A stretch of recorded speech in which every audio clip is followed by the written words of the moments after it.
Depuis son apparition en Chine en décembre 2019, le nouveau coronavirus fait trembler la planète. L'épidémie se propage rapidement. Chaque jour, le nombre de victimes augmente. Des frontières sont fermées, des villes sont mises en quarantaine, des établissements d'enseignement n'accueillent plus les élèves et les mesures de confinement se multiplient. L'économie mondiale tourne au ralenti et de nombreux événements sont annulés ou repoussés. Mais qu'est-ce que le coronavirus ? On vous explique. Comme son nom l'indique, le coronavirus, c'est un virus, c'est-à-dire un agent microscopique qui utilise un hôte, très souvent une cellule, pour se répliquer. Le virus va se servir du métabolisme de la cellule pour se reproduire, car il ne peut pas le faire tout seul. 129 espèces de virus sont pathogènes, c'est-à-dire qu'ils peuvent causer des maladies chez les humains, comme le virus de la grippe, d'Ebola, du sida, de l'hépatite C et donc du coronavirus.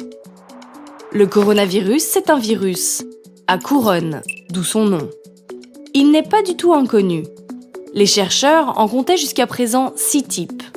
4 donnant des maladies bénignes du type rhume et 2 provoquant des pneumonies et ayant une origine animale, le SRAS-CoV et le MERS-CoV.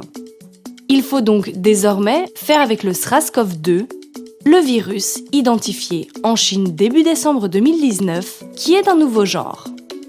Il entraîne une maladie que l'on appelle Covid-19. Les symptômes sont les mêmes que ceux de la grippe.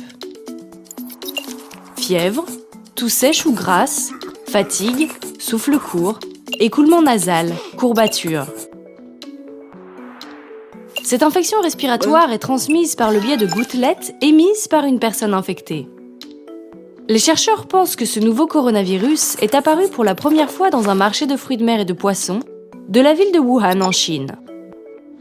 Ce marché a été fermé le 1er janvier 2020, après qu'une 60aine de personnes a contracté une forme inconnue de pneumonie. Le nouveau coronavirus a fait dans le monde, en quelques semaines, plus de victimes que le SRAS en 8 mois en 2002 et le MERS en 3 ans. D'après les chiffres de l'Organisation mondiale de la santé, 80 à 85% des sujets infectés n'ont pas ou peu de symptômes, alors que 15 à 20% développent une maladie plus sévère.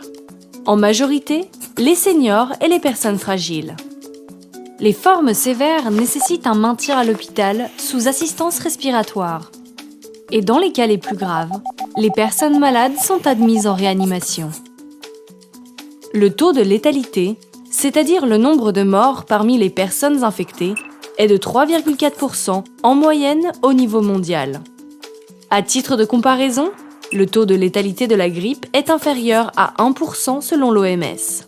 Mais depuis le 11 mars, la crise du coronavirus est considérée par l'OMS comme une pandémie. La contamination est beaucoup plus rapide que celle de la grippe.